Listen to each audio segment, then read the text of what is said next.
Hi, my name is Taylor Eccles, and I'm going to be talking about the pre European Australian culture.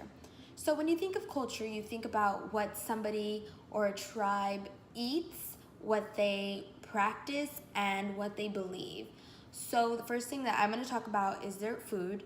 So, they hunt most of their food. They are about the living on land and land life being something so amazing.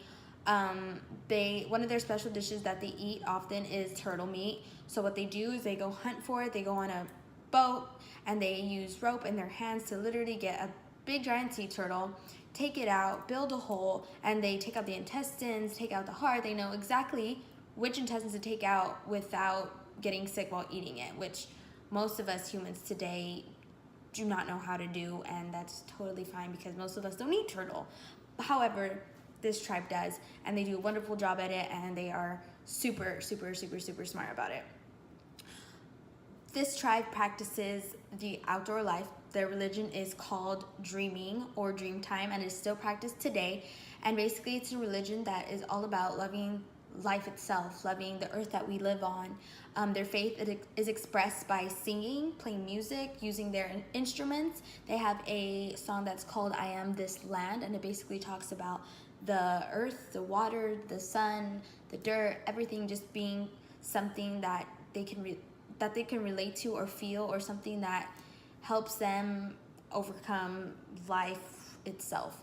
They're basically earth people, and that's why they are so peaceful, because they don't believe in anything else but the land itself and being amazing. Hi, my name is Sarah Dodds. I actually go by Katie, and for my individual presentation today, I'm going to be talking about the religious traditions that they had within their culture. So first of all, I'm going to talk about their two, or not there, but two different kinds of burial processes they had. They lived in a place called Mungo, and they dubbed these two bones or bodies that they found Mungo Man and Mungo Lady. Mungo Man was buried in a natural pigment called ochre, which was a really red. So when the bones were dug up, they were just super stained and red.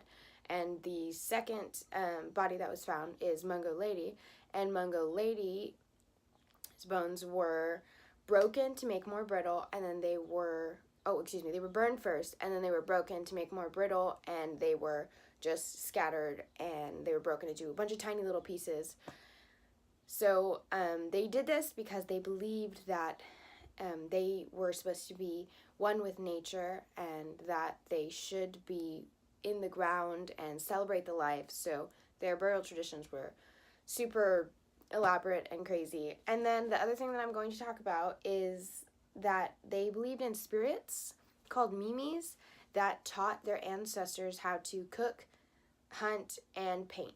And the pigment used to paint was actually ochre as well. So that's just a little bit into their spiritual and religious beliefs. I hope you enjoyed. I'm going to go ahead and pass it on to my next group member. Thanks for listening. Hello, my name is Anaya Duenas, and for my individual presentation, I will be talking about how the Aboriginals' technology changed over time. Australian people were cut off from the rest of humanity and were considered to be extinct since they were so isolated, but they beat the odds by using their own tools and technology to survive a period of time and to survive the Ice Age.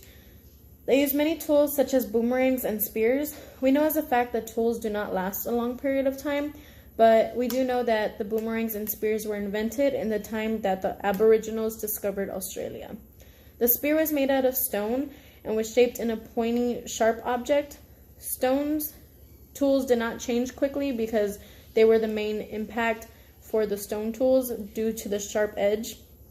About 5,000 years ago, there was a change with these tools, specifically with the characteristics of being small, fragile, and pointy ended, and those stones ended up becoming blades. This could have aligned with other tools that has a blade, such as knives and scrapers, which are also made out of stone. Hi, my name is Vanessa Doan, and I'm going to be talking about how the Australians used technology during the pre British colonization, so pre European time. So, what I learned was that 60% of the population had actually died off during the Ice Age.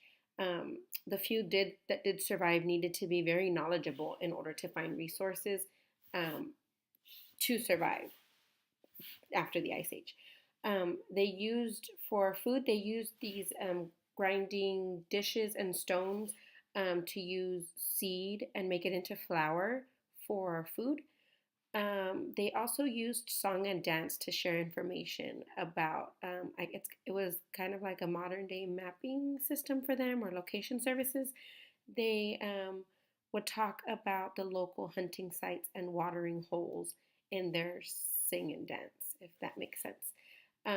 They also used these song lines to help the Aboriginals stay connected, and they could be responsible for the trading networks that helped them survive. Aboriginals were very resourceful. They used things in their environment as tools for hunting and like fishing, building homes, and even for protection, especially for protection from like animals. They used a lot of stone because it was durable and it lasted long. They used wood, uh, bones from animals, and also some very strong like plant material. Hello, my name is Caleb Delgado, and my topic was Australia. So what I chose to talk about was their culture and how music and dance was a big influencer in who their society was and is in today. So the elders are the oldest ones of the nation who passed down all their traits from them to their youth, basically. They claim that their culture, people, and laws were the oldest in the land, but their biggest belief was that because of this, they were able to communicate with their loved ones' spirits through the taverns and the caves.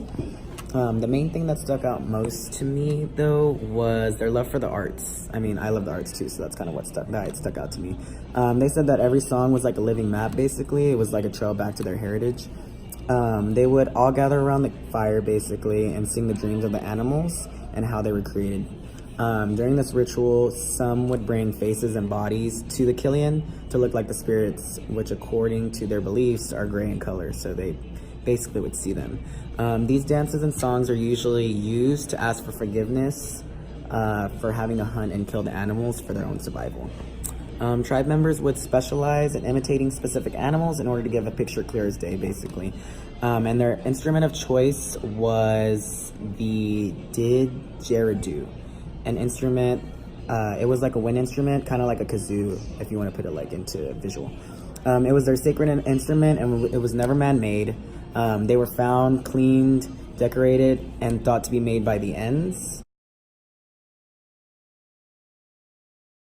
And we're so isolated. Nina! Oh my god, bruh. Hi, my name is Taylor Eccles. I don't know my name.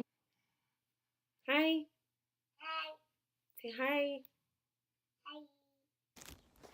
So, hi, my name is Katie Dodds. Oh, shoot.